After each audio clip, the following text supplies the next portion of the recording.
তিনটা বক্তা তো দেখলেন আর একটা বক্তার খালি বডি জিম করছে। এই দেখেন মুজিবুর রহমান সাহেব আমাকে বলছে তোমার আগে উঠবো না পরে উঠবো, আমাকে কমিটি জানে আছে গো বাবা, বসে আছে চারটা বক্তা মজুদ আছে বাবা, আপনাদের সামনে ওয়াজ শুনবে। তো আমি 10 মিনিট থেকে আধ ঘন্টা কিছু কথা বলার পর এই আমার বক্তা সাহেবকে মৌলানার অনুমতি দেওয়া হবে। জি, বিসমিল্লাহির রহমানির রহিম। ইয়া আইয়ুহাল্লাযীনা আমানু আতিউল্লাহ ওয়া আতিউর রাসূলাহ।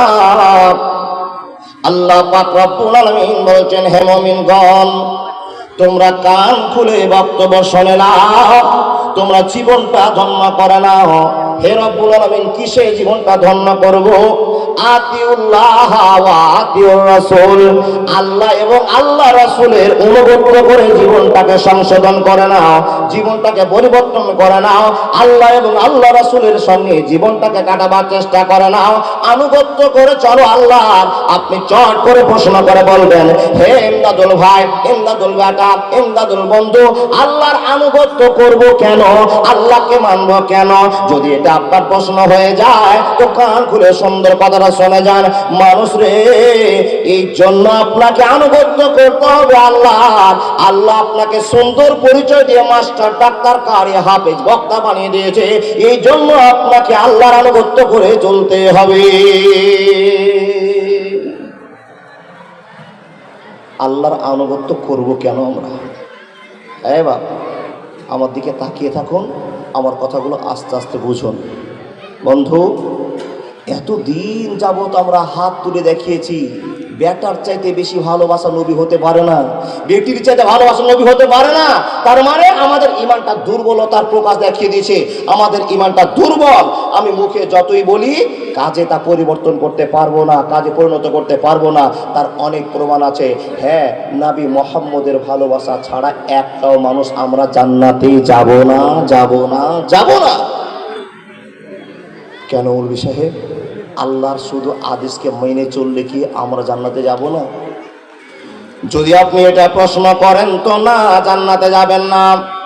কেন না? আল্লাহ রাব্বুল আলামিন বলছেন, লাকাদ কানা লাকুম ফি রাসূলিল্লাহি উসওয়াতুন হাসানা। হে মানুষের দল, তোমাদের সামনে নবী মুহাম্মদকে আইডিয়াল করে পাঠিয়ে দিয়েছি। তোমরা যেমন ভাবে চলছো, এই চলন তোমাদের আখিরাতকে জান্নাত দেখাতে পারবে না। হে মানুষের দল, তোমরা নবী মুহাম্মদের আইনকে অনুসরণ করে নাও, নবী মুহাম্মদকে ভালোবাসা দেখাও।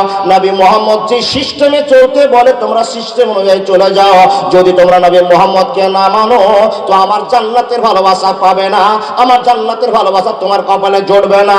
আপনি প্রশ্ন করবেন কেন আল্লাহ জুড়বে না? এই জন্য জুড়বে না, আপনার সামনে খবর দেয়া বলা হয়ে গিয়েছে, লাকাদ কানা লাকুম ফি রাসূলিল্লাহি উসওয়াতুন হাসানা। নবী মুহাম্মদকে তোমাদের জন্য আইডিয়াল করে আমি আল্লাহ দুনিয়াতে পাঠিয়ে দিলাম। একবার জোরে বলুন না সুবহানাল্লাহ। আই মুহাম্মদ কামিলিওয়ালা, আই রে আমার বুকে আয়, ডাকে রে তোর কি তো দাস, শান্তি দাও মোর কলিজায়। আয় মুহাম্মদ, ফকির দরবেশ বাদশা ওলি, তুলিতেছে সেই ফুলের কলি, ভিক্ষা ঝুলি কাঁধে নিয়ে বাস করে ভিখের তলায়। আয় মুহাম্মদ, আয় মুহাম্মদ কামিলওয়ালা, আয় রে আমার বুকে আয়। এবার জোরে বলুন সুবহানাল্লাহ।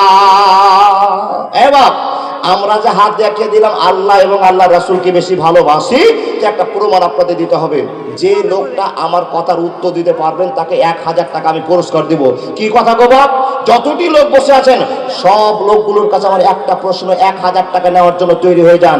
বলুন তো বাপ, আমাদের আখিরি নবীর নাম কি? জোরে বলুন। হযরত মুহাম্মদ সাল্লাল্লাহু আলাইহি ওয়াসাল্লাম। আচ্ছা, হযরত মুহাম্মদের বাপের নাম আব্দুল্লাহ। 1000 টাকা পাবেন 10টা প্রশ্নে যদি উত্তর দিতে পারেন। হ্যাঁ, 1000 টাকা। তো দুটো হলো, আরো একটা বাকি আছে। এবার হযরত মুহাম্মদের বাবার নাম কি বললেন? আব্দুল্লাহ। আব্দুল্লাহর বাপের নাম আব্দুল মুতাল্লিব। টুকটুক করে বলতে বলতে আমার টাকাটা নিবে না কিছু ভাই? কি বললেন? আব্দুল মুতাল্লিব। দেখি আরো তো 7টা আছে না? আচ্ছা, আব্দুল মুতাল্লিবের বাপের নাম কেউ কেউ কেউ বলুন। টাকা ফাঁকা পেলেন না টাকা। বন্ধু আমার, মাত্র 3টাতে সুইচ বন্ধ হয়ে গেল। এতটি লোকের ভিতরে নবীর ভালোবাসা দেখার জন্য অনেক লোক আছে, কিন্তু নবীর বংশের তালিকাটায় নামটা লিস্টে রাখতে পারলাম না। আপনাকে জিজ্ঞেস করলাম নবীর নাম কি? চট করে বললেন হযরত মুহাম্মদ। বাপের নাম কি? আব্দুল্লাহ। বাপের নাম কি? আব্দুল্লাহ। আব্দুল্লাহর বাপের নাম কি? তো বলেন আব্দুল মুত্তালিব। আর যখনই আব্দুল মুত্তালিবের বাপের নাম জিজ্ঞেস করলাম, পুঁজি খালি হয়ে গেল, কথা বলতে পারলাম না। তো এখানে বুঝে নিলাম আপনি নবী মুহাম্মদকে কতটা ভালোবাসেন, কতটা ভালোবাসা দেখিয়েছেন। হে মুসলমান, কান খুলে বক্তব্য শুনে যান। নবী মুহাম্মদকে যতক্ষণ ভালো না বাসবেন, যতই নামাজ রোজা হজ যাকাত সাদকা করুন না কেন, জান্নাতে যাবেন না, যাবেন না, যাবেন না। আপনি প্রশ্ন করবেন, ভাই এমদাদুল, কেন জান্নাতে যাব না? আল্লাহকে মানলেই তো মানা হয়ে গেল। না না না, আল্লাহকে মানলেই তো মানা হয়ে গেল না। কেন না?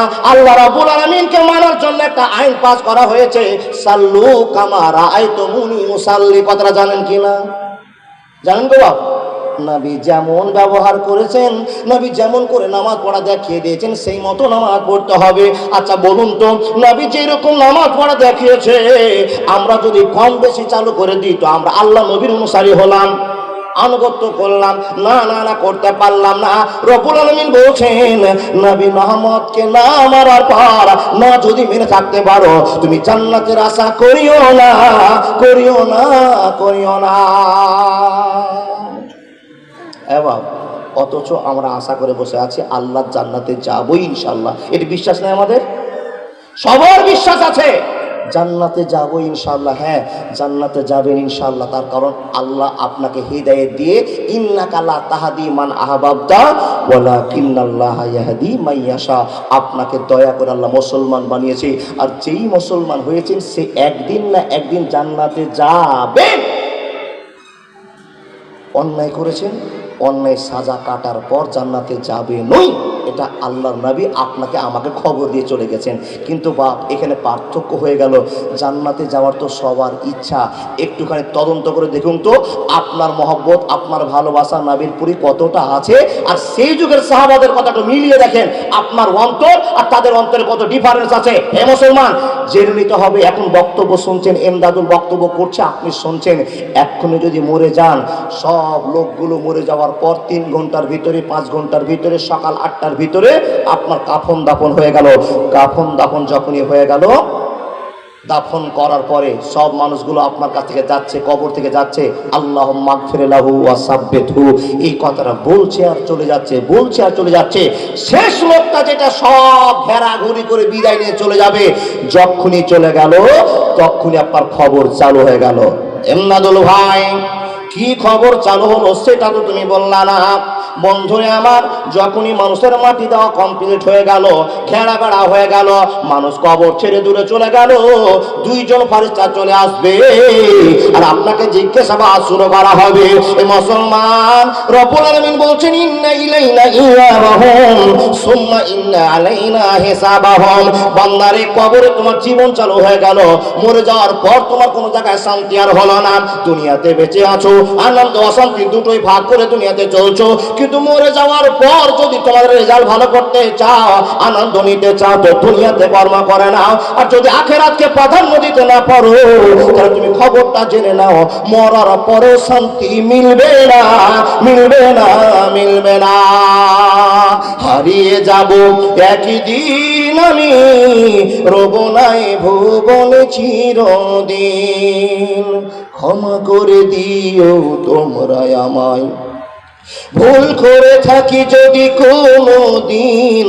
হারিয়ে যাব একদিন আমি, রব নাই ভুবনে চিরদিন। বাস বাগানে বা গোরস্থানে হয়তো দিবে মরে কবর, তোমরা আমায় ভুলে যাবে, রাখবে না জানি কোনো খবর। হারিয়ে যাব একদিন আমি, রোবনায় ভুবনে চিরদিন। একবার জোরে বলুন না সুবহানাল্লাহ। ও বাপ, আপনারা কাল সকালে ধান লাগাবেন, সরষা গাড়বেন, তার জন্য জালসায় আসেন, নিজে এসেছেন। আপনাদের আল্লাহ এবং আল্লাহ রাসূলের ভয় আছে, কিন্তু আমার মা বোনদের প্রচুর আল্লাহ এবং আল্লাহ রাসূলের ভয় আছে, ভালোবাসা আছে, যার জন্য সব কর্ম ফেলে দিয়ে বাড়ি চলেছে। পুরুষের চাইতে 3 ডবল মেয়ে হয়ে গেছে। পুরুষের জায়গা হয়ে গিয়েছে, মেয়েদের জায়গা হয় না, তাই ওভারটেক করে আপনার পিছনে চলে এসে। ও বাবা, একটু চাপে আসুন না গো, চলে আসুন না। হ্যাঁ, সব লোক থেকে আমি অনুরোধ করছি, বাবা একটু উঠে একটু যে ফাঁকাগুলো পুরো করে দেন, পিছনটা একবারে বুকিং হয়ে গেছে। একটু আসুন দাদা, আসুন। মাশাআল্লাহ, মাইক্রোফোন দাদা, বল আমার টানছে গো দাদা, চাইতে পারছি না। আপনি বলবেন, আপনারা বলবেন, এন্দা তুমি কত বড় বক্তা, যেখানে মাইকের কিলেম ধরছো। হ্যাঁ বাবা, মাইকই নয় এটা।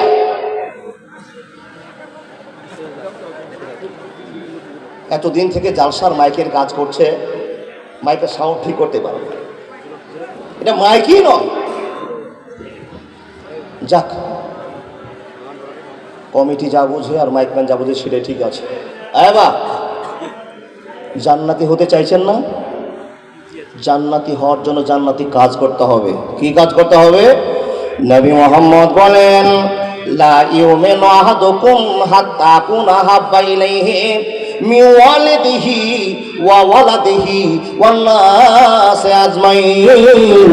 আল্লাহ এবং আল্লাহ রাসূলকে ভালোবাসার পর হে পৃথিবীর মানুষ, নবী মুহাম্মদের জন্য একটা কথা আপনার জন্য উপেক্ষা করতে আরম্ভ করলাম। পৃথিবীতে বাপ মা দাদা বন্ধু ভাই বোনের চাইতে, সম্পদের চাইতে যতক্ষণ নবীকে ভালোবাসা না যাবে, ততক্ষণ মানুষটাকে মুমিন বলা যাবে না, মুমিন বলা যাবে না, মুমিন বলা যাবে না।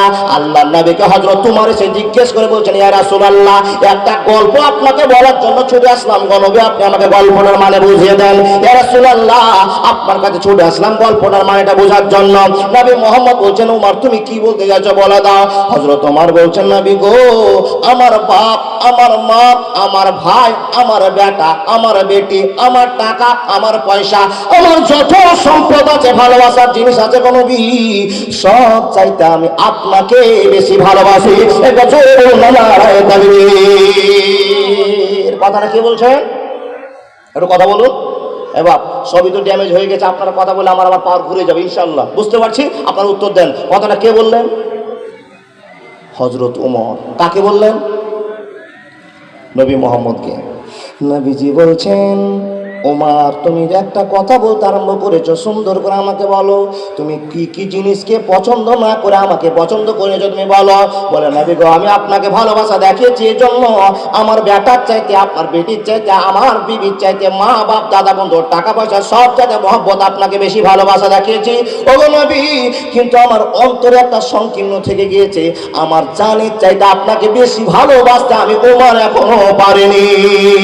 যখনই কথা বললাম, আল্লাহ নবী না না না না বলতে আরম্ভ করেছেন। ও নবী মুহাম্মদ, আপনি কেন না না বলতে আরম্ভ করেছেন? উমর রে, শুনে নাও, তোমাকে এখনো মুমিন বলা যাবে না, মুমিন বলা যাবে না। তোমার বেটা বেটি মা বোন স্ত্রীর চাইতে আমাকে ভালোবাসা দেখিয়েছো, ঠিক কথা, কিন্তু আমার চাইতে তোমার জানের মহব্বত বেশি আছে। এ নবী উমর, শুনে নাও, আমি তোমাকে গল্প শুনিয়ে দিলাম, শুনে নাও, তুমি এখনো মুমিন হতে পারোনি, পাকা ইমানদার হতে পারোনি। যে লোকটা নিজের জানের মায়া করবে, সেই লোকটা কোনোদিন নবীর বন্ধুত্ব রাখতে পারবে না, পারবে না, পারবে না। আল্লাহর বান্দারা, হযরত উমরের কাছে যখন প্রশ্নটা ব্যক্ত করে শুনিয়ে দেওয়া হলো, উমর বলছেন, নবী গো, ধরো তো আমি জান্নাত যেতে পারছি না, আপনাকে ভালোবাসা দেখালাম বটে, সব চাইতে ভালোবাসা দেখার চেষ্টা করলাম বটে, কিন্তু জানের চাইতে দেখাতে পারিনি গো নবী। এই ভালোবাসার কথাটা আপনাকে তুলতে গিয়ে বুঝে নিলাম, আমি এখনো সাকসেস হতে পারিনি, আমি এখনো সাকসেস হতে পারিনি। নবী গো, আজ থেকে বুঝে নিলাম, নিজের জানের চাইতে নবী মুহাম্মদকে বেশি ভালোবাসতে হবে। একটা লোক পারবেন? বাপ, একটা লোক পারবেন নিজের জানের চাইতে, বেটার চাইতে, বেটির চাইতে, মায়ের চাইতে, টাকা পয়সার চাইতে নবী মুহাম্মদকে ভালোবাসতে? পারবেন না। হযরত উমর বুঝলেন, আমার ভালোবাসাতে ফাঁক আছে, সংকীর্ণতা আছে। তাই নবীকে বলছেন, নবী গো, আমি আপনাকে ভালোবাসা আজ থেকে দেখাতে আরম্ভ করলাম। কি দিয়ে? আমার জানের বিনিময় দিয়ে। হযরত ওমর এমন আমল করলেন, এমন আমল করলেন, এমন নবীকে ভালোবাসা দেখালেন। যখনই ভালোবাসা দেখিয়েছেন বাবা, তখন একটা খবর হলো। আচ্ছা বলুন তো, এখানে আমার বোড়াব্বার জামাই দুটো লোক বসে আছে। আচ্ছা বলুন, আমরা সব গ্রামের লোক, এলাকার লোক সবাই চিনা জানা আছে। এই দুটো লোকের ভিতরে আপনারা ভালো কাকে বলবেন? কেউ বিচার করতে যাবেন, বলিয়েন না তো এখন এবার মারপিট হয়ে যাবে। যদি বলে দেন আমার এই জামাই ভালো, তাহলে আমার বড়াবার দুঃখ। আর বড়াব্বা যদি ভালো বলে দেন, তোমার যাওয়ার দুঃখ হবে কি না? তো এখানে যতটি লোক আছে নিজের বীজে জানি বাবা, কেউ আমার বড়াব্বাকে ভালোবাসেন, কেউ আমার জামাইকে ভালোবাসেন। এরকম আছে কি না? আছে কি না? আছে। 10 জন সাহাবা এক জায়গাতে বসছেন, আর বসার পরে কোন খেপারে 10 জন সাহাবা এক জায়গাতে বসার পর সাহাবারা আলোচনা করছে, আচ্ছা তোমরা বলো তো, হযরত আবু বকর বেশি ভালো না হযরত উমর বেশি ভালো? 10 জনের ভিতরে আলোচনা চলছে। বন্ধু আমার, 10 জনের ভিতরে 4 জন বলছেন উমর ভালো, 6 জন বলছেন আবু বকর ভালো। আবু বকর বলছেন উমর ভালো, উমর বলছেন আবু বকর ভালো। এই যে ধাক্কাধাক্কি চলছে, ধাক্কাধাক্কি চলার ভিতরে হযরত ওমর দাঁড়িয়ে গেলেন বন্ধুরে আমার। আর দাঁড়িয়ে যাওয়ার পর বলছেন, ও জনগণেরা, ও বন্ধু সাথীরা, তোমরা যে আলোচনাটা করছো, তোমাদের আলোচনাটা বাদ করে দাও, তোমাদের আলোচনাটা বন্ধ করে দাও। কি জন্য বন্ধ করে দিতে হবে? একটা জান্নাতি লোকের সঙ্গে তোমরা উমরের তুলনা করেছো, উমরের তুলনা করিও না। এখানে সুন্দর করে তোমরা আলোচনা করতে আরম্ভ করেছো, আবু বকর বেশি ভালো না উমর বেশি ভালো। আমি উমর তোমাদেরকে খবর দিয়ে দিলাম, আবু বকরের একটা রাতের নেকি উমরের গোটা জিন্দেগির নেকির সঙ্গে মিল হবে না। শুধু তাই নয়, শুধু তাই নয়, আবু বকর এক রাতে যত নেকি ইনকাম করেছে, যত ভালোবাসা নবী মুহাম্মদকে দেখিয়েছে, যত আনুগত্য আল্লাহর করেছে, এই সমস্ত বন্ধুরা শুনে নাও, উপস্থিত বন্ধু সাথীরা তোমরা শুনে নাও, উমরের পরিবারের এরকম নয় যে আবু বকরকে টোপকে ওভার করে আমলে বেশি করতে পারবে, এরকম কোন বক্তব্য আমার জানা নাই। যখন এই কথা বলা সাহাবাদের মুখটা বন্ধ হয়ে গেল, যার জন্য আমরা ঝোল খুঁড়ছিলাম সেই নিজে বলে দিল, আমার চাইতে আবু বকর অনেক গুণে ভালো। এবার রসুলের প্রেম আছে, দেখুন আবু বকরের ভালোবাসা কত আর আপনার আমার ভালোবাসা কত, একটুখানি শুনে চলে যাবেন। জি, উমরকে বলছেন, হুজুর আপনি এটা কি কথা বলছেন, কেমন কথা বললেন আপনি? আমরা জানি যে আবু বকরের চাইতে আপনার দক্ষতা ক্ষমতা সবচেয়ে বেশি ভালো আপনি, আর আল্লাহর কাছে এত ভালোবাসা দেখিয়েছেন, মসজিদে গেলে গুনগুন গুনগুন করে আপনি কেঁদে ভরে দেন। ও আমিরুল মুমিনিন, সরি আমিরুল মুমিনিন তখনও হয়নি, ও হযরত উমর, আপনি কেমন কথা বললেন, আপনার চাইতে আবু বকরের নেকি বেশি কি করে হয় আপনি বুঝান। যখনই এই সাহাবারা প্রশ্ন করেছেন উমরকে, তখন উমর ফারুক রাদিয়াল্লাহু তাআলা আনহু বলে বোঝাতে আরম্ভ করলেন। তাকান আমার দিকে, উমর ফারুক বোঝাতে আরম্ভ করলেন, ও জনগণ, তোমরা তো আবু বকর সম্পর্কে কোনো ধারণা রাখো না, কোনো জ্ঞান রাখো না, এই জন্য তোমাকে আমরা বোঝাতে আরম্ভ করলাম। হে বন্ধুরা শুনে নাও, আবু বকরকে আমি নিজে ইবাদত করতে দেখেছি, আবু বকরকে নিজে ভালোবাসা দেখাতে দেখেছি। ও উমর, আপনি বলে দিন কি দেখেছেন, কি দেখেছেন, কি দেখেছেন? তো হযরত উমর বলছেন, একদিনের গল্প আপনাকে বলতে আরম্ভ করলাম। হযরতে পাক আল্লাহ পাকের নবী মুহাম্মদ রাসূলুল্লাহ উচ্চ কথা বলে সাল্লাল্লাহু আলাইহি ওয়াসাল্লাম যেই দিন মক্কা ছেড়ে মদিনার দিকে রওনা হয়ে গেলেন, যেই দিন মক্কা ছেড়ে মদিনার দিকে চলতে আরম্ভ করলেন, ও জনগণরা শুনে নাও, ও লোকেরা শুনে নাও, যখন চলতে আরম্ভ করলেন সে সময় সঙ্গী ছিল আবু বকর। আবু বকরের গল্প তোমাদেরকে জানা ছিল না, আজকে গল্পটা টাটকা করে শুনে নাও। নবী মুহাম্মদের কত প্রেম, কত ভালোবাসা, জান্নাত পাওয়ার জন্য আবু বকর কতটা পাগল হয়েছে তোমরা শুনে নাও।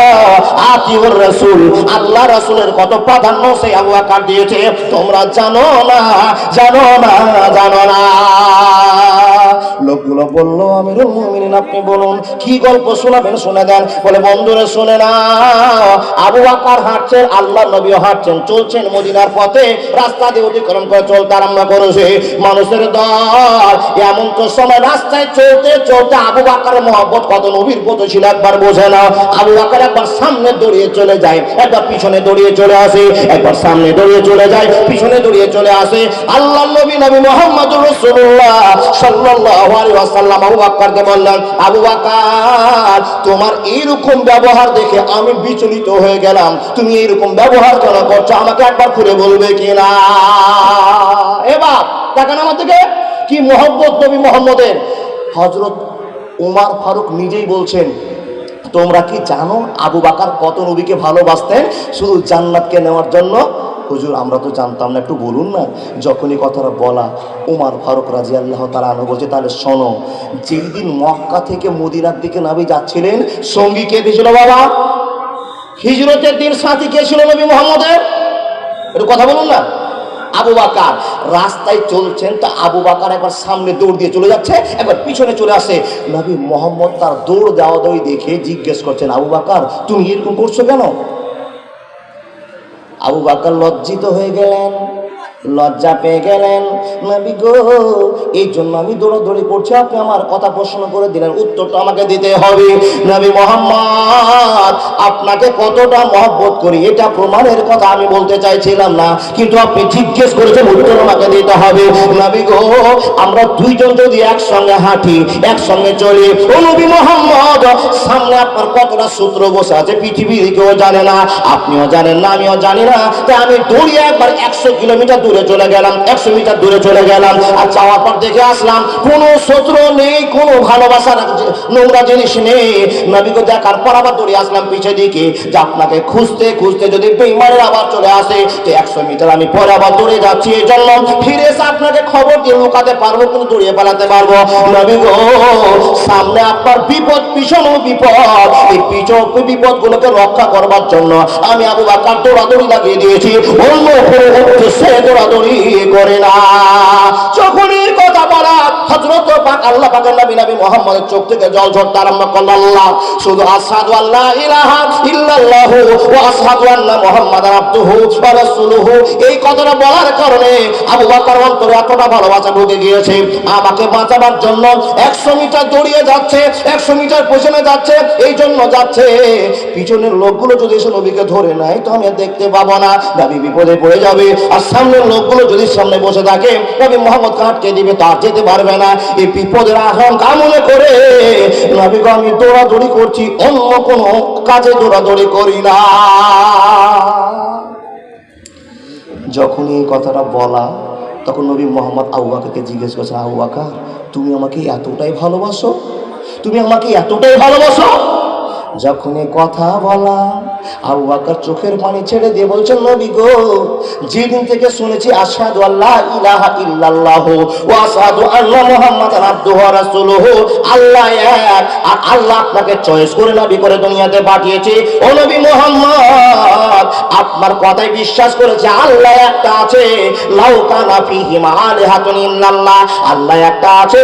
আর এটা যেদিন থেকে বিশ্বাস করেছি, আপনার চাইতে কোনো দিন আমার স্ত্রীকে আমি বেশি ভালোবাসি না, আমার বেটাকে ভালোবাসি না, আমার বেটিকে ভালোবাসি না, আমার সম্পদকে আমি ভালোবাসি না। ইয়া রাসূলুল্লাহ, পৃথিবীর সব সম্পদ চাইতে আপনাকে বেশি ভালোবাসি, এবং কি গো নবী, আমার জানের চাইতে আপনাকে আমি ভালোবাসি।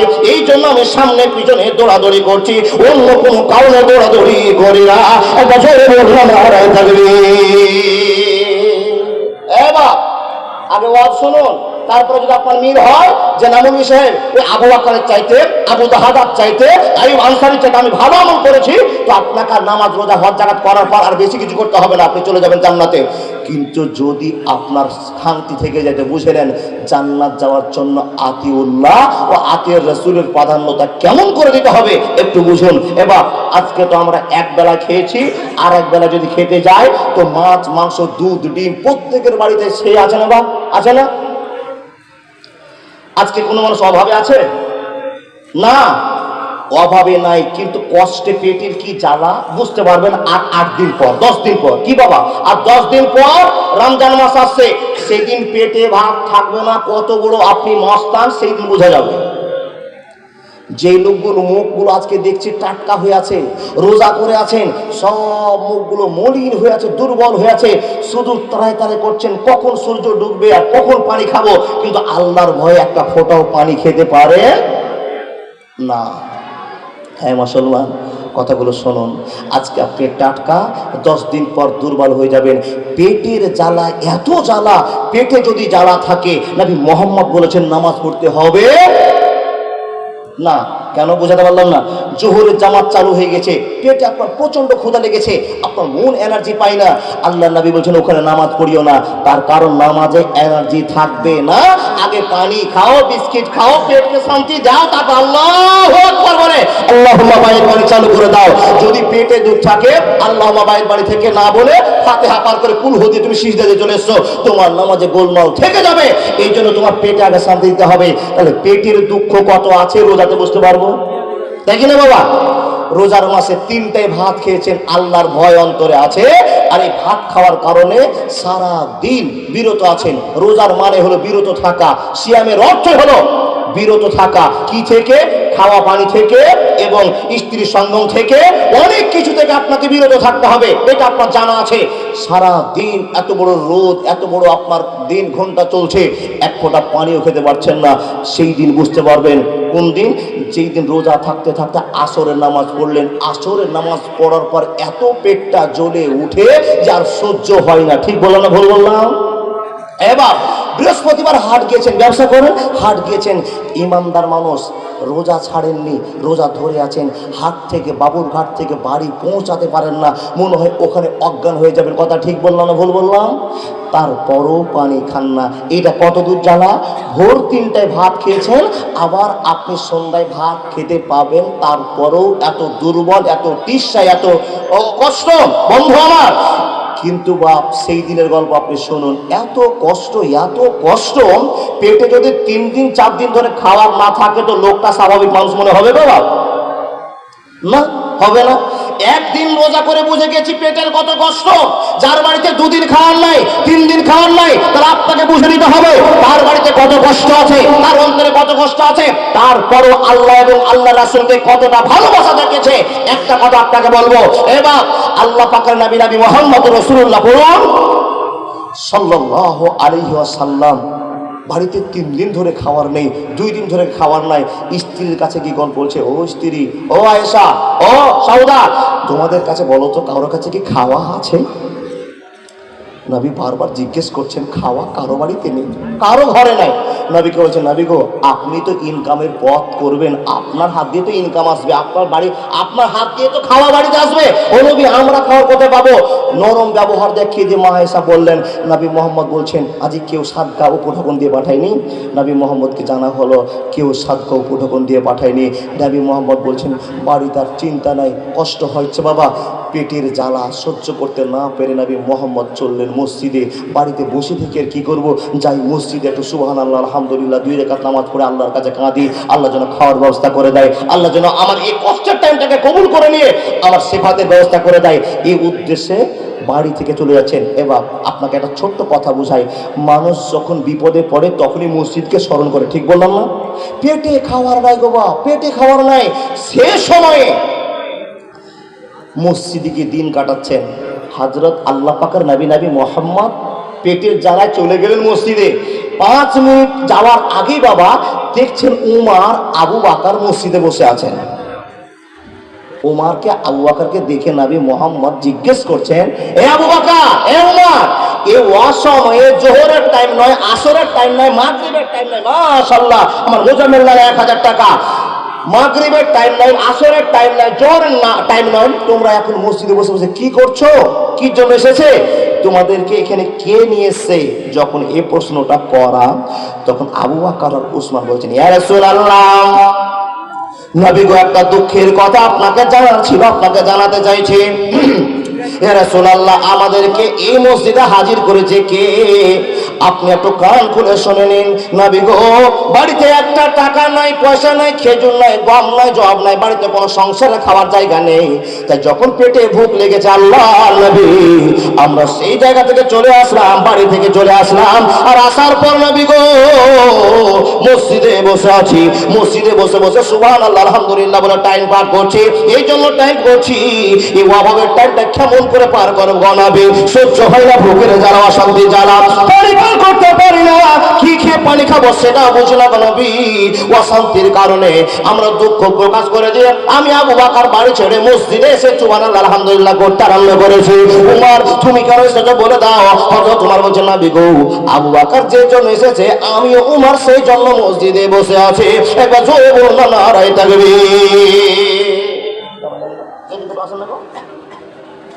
কিসের জন্য এসছে? পেটে জ্বালা, খাবার নাই, স্ত্রীকে জিজ্ঞেস করছে কোনো খাবার নাই। এই কথা শুনে নবী মুহাম্মদের চোখ থেকে ঝরঝর করে জল বের হচ্ছে। ওমর তোমরা যে কোখের জন্য, ভোগের জন্য, অশান্তির জন্য মসজিদে এসেছো, আবু বকর তুমি যে জন্য এসেছো, আমি নবী মুহাম্মদ রাসূলুল্লাহ সাল্লাল্লাহু আলাইহি ওয়াসাল্লাম একই অশান্তির জন্য মসজিদে চলে এসেছি। একবার জোরে বলুন না সুবহানাল্লাহ। হে মুসলমান, আপনি নামাজ পড়েছেন, রোজা করেছেন, দান করেছেন, সবই ঠিক আছে, কিন্তু এখন আইয়ুব আনসারী হতে পারেননি, এখন আবু বকর হতে পারেননি, এখন ওসমান গনি হতে পারেননি। আপনি প্রমাণ নিয়ে যান। মুসলমান শুনেরা, আল্লাহ পাকের নবীর কাছে যখন বক্তব্যটা করা, আল্লাহ নবী মুহাম্মদ বলছেন ওমর মসজিদে বসে থেকে লাভ হবে না, মসজিদ থেকে বেরিয়ে চলো, আমার সঙ্গে এক জায়গায় যেতে হবে। এই কথা বলে আল্লাহ নবী মুহাম্মদ আর দুইজন সাহাবাকে নিয়ে চলতে আরম্ভ করলেন। চলতে চলতে চলতে চলতে আইয়ুব আনসারীর বাড়িতে নবী মুহাম্মদ গিয়ে সালাম জানালেন, আসসালামু আলাইকুম ওয়া রাহমাতুল্লাহ। দুঃখীর মর্ম দুঃখী জানে ও গো সুখী জানে না, কোন ভরসায় করলি ব্যবসা, ব্যবসাতে লাভ হবে না। দুঃখীর মর্ম দুঃখী জানে ও গো সুখী জানে না। বন্ধুরে আমার, দুঃখীর মর্ম দুঃখী জানে, পৃথিবীর সুখী মানুষরা কোনোদিনে খোঁজ করতে পারলো না। আবু বকর তুমি কেন আমার নবীর সঙ্গে এসেছো, নবী তুমি কেন আমার বাড়িতে হাজির হয়েছো, কেউ জানে না। যারা সুখী আছে সেই খবরটা একবার রাখতে পারবে না, কিন্তু দুঃখীর মর্ম দুঃখী জেনেছে। আইয়ুব আনসারীর বাড়িতে নবী যখনই ওঠা, হে মুসলমান, আইয়ুব আনসারীর বাড়িতে যখন নবী সালাম দিয়ে পৌঁছা, আইয়ুব আনসারীর স্ত্রী যখনই নবীর আওয়াজটা শোনা, চট করে বাড়ি আসার বরাবর পর নবীকে খোশ শব্দে জানালেন, ওয়েলকাম জানালেন, নবীকে চলুন বাড়ির দিকে চলুন। নবী মুহাম্মদ এক পা দু পা করতে করতে তিনজন মিলে আইয়ুব আনসারীর বাড়িতে পদার্পণ করেছে। একবার জোরে বলুন না সুবহানাল্লাহ। হে আল্লাহর বান্দা, আইয়ুব আনসারীর বাড়িতে, জি মা বাবার জন্য 300 টাকা। আইয়ুব আনসারীর বাড়িতে নবী মুহাম্মদ আর কে গো বাপ, আবু বকর সিদ্দিক, হযরত উমর, তিনজন জান্নাতি লোক যখনই ঢোকা, আইয়ুব আনসারীর স্ত্রী বিচলিত হয়ে গেছে। আল্লাহ, আমার বাড়িতে নবীজি আসতেন আর আমি যা পারতাম খাওয়াতাম, কিন্তু নবীর সঙ্গে আজকে দুইজন জান্নাতি সাহাবা চলে এসেছেন, একটার নাম হযরত আবু বকর আর একটার নাম হল হযরত ওমর। এই দেখে চটাচট নবীকে বসতে দিয়ে তাদের সেবা করে দিয়ে স্বামীকে খবর দিচ্ছেন, ও স্বামী, ও জান্নাতি লোক, ও আইয়ুব আনসারী, আমার বাড়িতে কে এসেছে তুমি কি জানো? কে এসেছে জি? স্ত্রীর খবর দিয়ে বলছেন, নবী তো এসেছেন, নবীর সঙ্গে আরো দুইজন লোক, ওমর ফারুক, আবু বকর সিদ্দিক, দুইজন চলে এসেছেন। বন্ধু আমার, স্বামীর কানে যখন খবরটা দেওয়া, স্বামী এত আনন্দ অনুভব করেছেন, এত আনন্দ অনুভব করেছেন। কি জন্য আনন্দ অনুভব করেছেন? হে রব্বুল আলামিন, আমার মতো একটা গরিবের বাড়িতে তিনজন জান্নাতি লোকের পদার্পণ হয়েছে। হে আল্লাহ, আমার কত নসিব ভালো, আমার কত কপাল ভালো। বন্ধু আমার, আইয়ুব আনসারী হট্টগোল না করে আনন্দের বসে পড়ে গিয়ে স্ত্রীকে বোঝাতে গিয়ে বলতে আরম্ভ করেছে, স্ত্রী রে, নবীদের জন্য, ভালোবাসার লোকদের জন্য পানির ব্যবস্থা করো, বিছানা বিছিয়ে দাও, দস্তারবন্দি করে দাও, সুন্দর করে খাওয়ার নাস্তার ব্যবস্থা করে দাও। স্ত্রী বলল, স্বামী গো, কি নাস্তার ব্যবস্থা করবো? বলে, তুমি চিন্তা করিও না, আমি নাস্তার ব্যবস্থা করে নিয়ে আসি। একবার জোরে বলুন সুবহানাল্লাহ। মুসলমান, জান্নাতের জন্য আমরা এত ভালো নামাজ রোজা ভালোবাসা দেখিয়েছি, কিন্তু জান্নাত পাওয়া কতটা দুষ্কর ব্যাপার জেনে নিন। শুধু ফ্রিতে নবীকে ভালোবাসা দেখিয়ে জান্নাত পাওয়া যাবে না, হাত তুললে জান্নাত পাওয়া যাবে না, কর্ম দিয়ে দেখাতে হবে আমি নবী মুহাম্মদকে কতটা ভালোবাসি। আপনাদের জিজ্ঞেস করলাম, আল্লাহ এবং আল্লাহ রাসূলকে ভালোবাসেন? তো আপনারা বলছেন হ্যাঁ ভালোবাসি, হাত দেখে দিলেন। আপনার কত ভালোবাসা বুঝতে পারছি। 5,000 টাকা চাইলেও আপনি এই নবীর মাদ্রাসার জন্য দিতে পারেন না, কতটা ভালোবাসা দেখে নিলাম। আপনি তারপরে বিশ্বাস করে আছেন আমি আল্লাহকে ভালোবাসি। এবার আপনার এই সামান্য ভালোবাসাতে নবী মুহাম্মদের লাইন ধরে জান্নাত যাওয়া মুশকিল হয়ে গেছে। তার কারণ যতটি লোক আছে আপনার বেটার চাইতে, বেটির চাইতে, স্ত্রীর চাইতে কোনোদিন নবীকে ভালোবাসতে আপনি পারেন না। তার কারণ 5,000 চেয়েছি, দিতে পারছেন না, 5,000 দিয়ে দিব, বেটার অংশ কমে গেল, বেটির অংশ কমে গেল, স্ত্রীর অংশ কমে গেল, এটা আপনার মাথায় চিন্তা আছে। দেখুন নবীকে খুশি করছেন কি করে, স্ত্রীর খবর শুনে বলছেন তুমি তাড়াতাড়ি করে চটটা বিছাও আর আমি খাবার নিয়ে আসছি। স্ত্রী অবাক হয়ে গেলেন। নবী মোহাম্মদের সামনে লোটা ফোটা দিয়ে যেরকম কুটুমের আপ্যায়ন করে, বাবা নাস্তার ব্যবস্থা করে, এই যে চটটা বিছাও এটা কি বলে গো বাবা, আমার বাদিয়া লোকগুলো বুঝি না কি বলে। দাস্তারখানা দিয়ার বাড়িতে আছে, 100টা বাড়ি খুঁজে দেখে একটার বাড়িতে পাবেন, কিন্তু বাঙালির বাড়িতে যান, যতটি বাড়ি আছে গরিব হোক আর ধনী হোক আর ফকিরি হোক, ওর বাড়িতে আল্লাহর ভালোবাসা আছে ইনশাআল্লাহ। এই রাস্তাটা দেওয়ার জন্য কি আনসুর ভাই কাকা, কি কাকা, হুমায়ুন কাকা 50 কিলো ধান আর 500 টাকা, আর আনিসুর রহমান 5,000 টাকা। দেখুন নবীর ভালোবাসা আছে কিনা। একটা কথা বলার পর আমি চলে এসেছি আপনার কাছে। যদি আপনার মনে হয় যে সেই সাহাবার চাইতে আমার ভালোবাসা বেশি আছে, তাহলে আপনাকে দান করতে হবে না। আর যদি দেখতে পান যে আমার ভালোবাসা কত কম আছে, তাহলে আপনাকে দান দিয়ে সেই ভালোবাসাটা পূরণ করতে হবে। অর্থ আপনাকে আল্লাহ দিয়েছে, প্রমাণ করুন। এবার নাস্তার ব্যবস্থা হয়ে গিয়েছে। আল্লাহর নবীর সাহাবা আয়ুব আনসারী দৌড়িয়ে এসে নবী মোহাম্মদকে সালাম দিচ্ছেন। তো হাতে করে নিয়ে আসছেন একটা খেজুরের থাকি, একটা খেজুরের ঝাড়া, একটা খেজুরের কাঠি হাতে করে নিয়ে আসছেন। আসার পর নবীর সামনে পেশ করে বলছেন, নবী গো আপনার জন্য আমি এই খেজুরগুলো নিয়ে এসেছি। নবী খেজুর দেখে অবাক। খেজুরের ভিতরে দেখুন, খেজুর দেখে অবাক হওয়ার কি কারণ আছে বাবা? খেজুর দেখে অবাক হওয়ার কি কারণ আছে? মুসলমান, খেজুর দেখে নবীর প্রশ্ন জাগলো। আয়ুব আনসারীকে জিজ্ঞেস করলো, আয়ুব আনসারী তোমার বাড়িতে আমি বেড়াতে এসেছি, মেহমানদারি করতে এসেছি, আর তুমি আমার সেবা করবে এর জন্য তো তোমার স্বামী আর স্ত্রী পাগল হয়ে গিয়েছো। ও আয়ুব আনসারী বলো তো, খেজুরগুলো যে পেড়ে নিয়েছো আমাকে খেতে যাওয়ার জন্য, এখানে আমি তোমার জন্য বিরাট একটা লক্ষণীয় দেখতে জিনিস পেয়েছি। ইয়া রাসূলুল্লাহ কি দেখেছেন বলে দিন, কি দেখেছেন বলে দিন। তো আল্লাহর নবী আয়ুব আনসারীকে বলছেন, আয়ুব আনসারী একটাই খেজুরের কাঠি, একটাই থোকা, একটা থোকার ভিতরে 3 রকম খেজুর আছে। ও আনসারী এতগুলো খেজুর আমার কি দরকার ছিল? যখনই প্রশ্ন করা নবী মুহাম্মদকে লক্ষ্য করে বলছেন, নবী গো আপনাকে আমার জানে চাইতে বেশি মহব্বত করি। একটা জোরে বলুন না সুবহানাল্লাহ।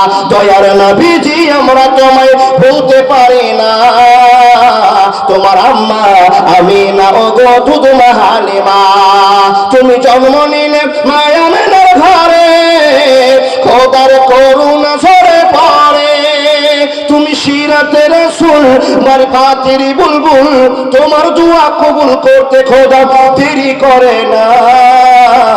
আমার আম্মা আমিনা ও গো দুধ হালিমা, দয়ার নবীজি আমরা তোমায় বলতে পারি না, তোমার আম্মা আমিনা ও গো দুধ হালিমা। এবছরে বলুন না সুবহানাল্লাহ। এবার আয়ুব আনসারী তোমার কাণ্ড দেখে তো আমি অবাক হয়ে গেলাম, এইরকম খেজুর কেন তুমি পেড়ে নিয়ে এসছো? তখন আয়ুব আনসারী বলছেন, নবীজি এতটা মহব্বত করি, এতটা ভালোবাসা দেখায়, ইয়া রাসূলুল্লাহ গো আপনাকে খুশি করবার জন্য পাগল হয়েছি। আর যখন শুনে নিয়েছি নবীকে খুশি না করতে পারলে জান্নাত যাওয়া যাবে না, হে নবী মুহাম্মদ আমি খেজুর কাটলাম বটে, কিন্তু খেজুর কাটতে গিয়ে 3টা চিন্তা আমার মাথায় আসলো। নবী আপনাকে এতটাই ভালোবাসে, এতটাই ভালোবাসা প্রমাণ দেখাতে চায়, আমি একটা জিনিসের জন্য 3 রকমের কাজ করতে আরম্ভ করেছি। হে আল্লাহ নবী একটা থোকার ভিতরে 3 রকম খেজুর আছে, আপনি দেখে আপনি আমাকে প্রশ্ন করেছেন, নবী গো একগুলো হলো কাঁচা খেজুর, একগুলো হলো টাকুর খেজুর, একগুলো হলো পাকা খেজুর। ইয়া রাসূলুল্লাহ আপনি বিশ্বজাহানের নেতা, সারা জাহানের নেতা, নবী গো আপনার প্রতি এত ভক্তি এত ভালোবাসা আছে, ইয়া রাসূলুল্লাহ আমি 3 রকম খেজুর নিয়েছি শুধু আপনাকে খুশি করার জন্য। ও ভাই শুন, আনিকুল মেম্বার 5,000 টাকা, আর এটা এই যা বল 500 টাকা বাবুরঘাট থেকে। এ বাপ দেখুন প্রেম, দেখুন প্রেম। নবীকে খুশি করার জন্য 3 রকম খেজুর নিয়ে এসছে। নবী বলছেন 3 রকম খেজুর কি দরকার ছিল? নবী গো, আপনার জিভাতে কাঁচাটা ভালো লাগবে কিনা, ডাকরটা ভালো লাগবে বুঝি না, পাকাটা ভালোবাসেন কিনা তাও বুঝি না। নবী গো, আপনার যেটা ইচ্ছা হবে সেটাই খাবেন, যেটা ইচ্ছা হবে সেটাই খাবেন। এর জন্য আমি আপনাকে খুশি করার জন্য 3 রকম খেজুর নিয়ে এসেছি। একবার জোরে বলুন না মারহাবা। এ আল্লাহর বান্দা, কি ইবাদত করেছেন, কতটা আল্লাহকে খুশি করতে পেরেছেন, নবীর ভক্তি ভালোবাসা কতটা আছে। নবীকে খুশি করার জন্য 3 রকম খেজুর নিয়ে আসছেন। নবী কাঁচা খেতে ভালোবাসেন না ডাকর খেতে ভালোবাসেন না পাকা খেতে ভালোবাসেন? দেখুন, অতর এলাকার ভিতরে এখন আল্লাহর প্রেমিক আছে, আল্লাহর ভালোবাসা বন্ধু আছে, নবীর প্রেমিক লোক আছে। মাদ্রাসাকে টিকে রাখার জন্য 1ম নম্বরের দাতা আনিসুর রহমান, বাপের নাম জার্জিস আলী, তার চাচা 500 টাকা দিয়েছে আর 50 কিলো ধান দিয়েছে, আর আনিসুর 5000 টাকা দিয়েছে। চকসুদ্দপুর দারুল হাদিস রহমানিয়া মাদ্রাসাকে নির্বাচন করে টিকে রাখার জন্য, চকসুদ্দপুর মাদ্রাসাকে নবীর মাদ্রাসা বলে সাহায্য করার জন্য 5000 টাকা দিয়েছে। শুধু তাই নয়, পড়োশির পরে পড়োশি, তার পড়োশি আনিকুল মেম্বার, এখন বর্তমানে ভালো বিখ্যাত আমাদের এলাকার মানুষের ভিতরে মানুষ একজন, সেই মানুষটা আনিকুল ইসলাম সাহেব 5000 টাকা দিয়েছে। 5000 টাকার অ্যামাউন্ট আমি চাইতাম শুধু কার জন্য? নবীর মাদ্রাসার জন্য। এবার আপনি আইয়ুব আনসারীর মতো ভালোবাসা দেখাতে কোশ্চিন কারেও পারবেন না, কোনো দিন পারবেন না। হ্যাঁ, আপনাকে আল্লাহ টাকা দিয়েছে, দেখি আপনার প্রতি কতটা আল্লাহর ভক্তি আছে, আপনার আল্লাহর প্রতি কতটা ভালোবাসা আছে, নবী মুহাম্মদের প্রতি কতটা ভালোবাসা আছে। এই জন্য আনিসুর রহমান আর সেই আনিকুল মেম্বার দিয়েছে। এবার একটা লোক আপনি চাইছি আমি আপনাদের কাছে, এই 114টা সূরা আছে, 114টার বলবো না, এই কোরআন খানাতে 30 খানা পারা আছে, 5000 করে 30 জন লোকের কাছে আমি টাকা চাইছি আল্লাহর রাস্তায়। সবাই জানে এই মাদ্রাসায় এই সিজনে কালেকশন হবে না। আচ্ছা বাপ, আপনার মাথায় চিন্তা হয়ে গেছে, এখন যদি 500 টাকা দিয়ে দিই, কালকে আদিবাসী আমার রূপনি থাকবে, পাইট থাকবে, ওকে কি করে দিব টাকা? কসম আল্লাহর বলছি, মান যা আবিল হাসানাতে ফালাহু আসরাম সালেহা, আপনি 500 টাকা যদি দান করে দেন, ওই টাকা আপনার আল্লাহ ব্যবস্থা করে দিবে। কালকে আপনার পকেটে টাকা ছিল, মুরবি সাহেব 500 টাকা আছে, এটা দিয়ে দিয়ে আমি কি করে বলবো? হ্যাঁ, আপনি খোঁজ করবেন বাড়িতে, আপনার স্ত্রীর কাছে 500 টাকা আছে, আপনার স্ত্রী আপনাকে বের করে আদিবাসী রূপনি টাকা আপনি দিয়ে দিলেন, লেবারটা শোধ করে দিলেন, কিন্তু পরিবারের পক্ষ থেকে আপনি টাকাটা পেয়ে গেলেন। এই টাকাটা দান করেছেন, কিয়ামতকে উজ্জ্বল করেছেন, কিয়ামতকে ধন্য করেছেন।